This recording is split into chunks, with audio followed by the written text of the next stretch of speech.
മച്ചാനെ നമുക്കൊരു business start ചെയ്താലേ? എന്ത് ബിസിനസ് ആണ് മച്ചാനെ? കല്ലിന്റെ ബിസിനസ് മച്ചാനെ, വല്ല ലാഭമാണ്. ഏത് പവറാ? അത് പൊളിക്കും മച്ചാനെ. എന്നാ പിടിക്കും മച്ചാനെ ഷെയർ. ഇതൊരു 10K ഉണ്ട്. എന്താണ് മച്ചാനെ രാവിലെ തന്നെ കട്ടാണ്? ഇത് മുഴുവൻ 100 നോട്ടാണല്ലോ. എടാ ഷവ്വേ, എന്തൂട്ടാ നമുക്കൊരു ബിസിനസ് അങ്ങോട്ട് പിടച്ചാലാ? എന്തുട്ട് പ്ലാൻ ഉണ്ടാ? ആനപ്പിണ്ടം കൊണ്ട് കേക്ക് ഉണ്ടാക്കിയല്ല, എങ്ങനെയുണ്ട്? എന്തുട്ട് പിണ്ടം കേക്കാ? എന്റെ ശവ്യേ, അതിനൊക്കെ ആ പിണ്ടം കൊണ്ട് ഐസ്ക്രീം പിടയ്ക്കാം. അതാകുമ്പോ കുട്ടികളെയും പിടിക്കാം. കച്ചവടം ഡബിള്. എങ്ങനെയുണ്ട്? എന്നിട്ട് പിണ്ട ഐസ്ക്രീമാ? ഐഡിയ ഫ്ലോപ്പ് ആണെങ്കിൽ നമുക്ക് പിണ്ടം കൊണ്ട് ഓംലേറ്റ് അടിക്കാട്ടാ. ഞമ്മക്കൊരു ബിസിനസ് അങ്ങ് തുടങ്ങിയാലേ?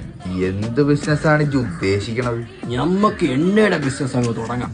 അതാകുമ്പോ ഞമ്മക്ക് വിൽക്കുകയും ചെയ്യാം, നമ്മുടെ ആവശ്യത്തിന് എടുക്കുകയും ചെയ്യാം. നമുക്കൊരു ബിസിനസ് തുടങ്ങിയാലേ? എന്ത് ബിസിനസ്? അരിക്കച്ചവടം. അതിനെക്കാളി ഗോതമ്പ് കൊള്ളാം. അതെന്താ അരിക്കച്ചവടം പറ്റൂലേ? ഗോതമ്പ് മതി. എന്ത് അരിക്കെന്ത്?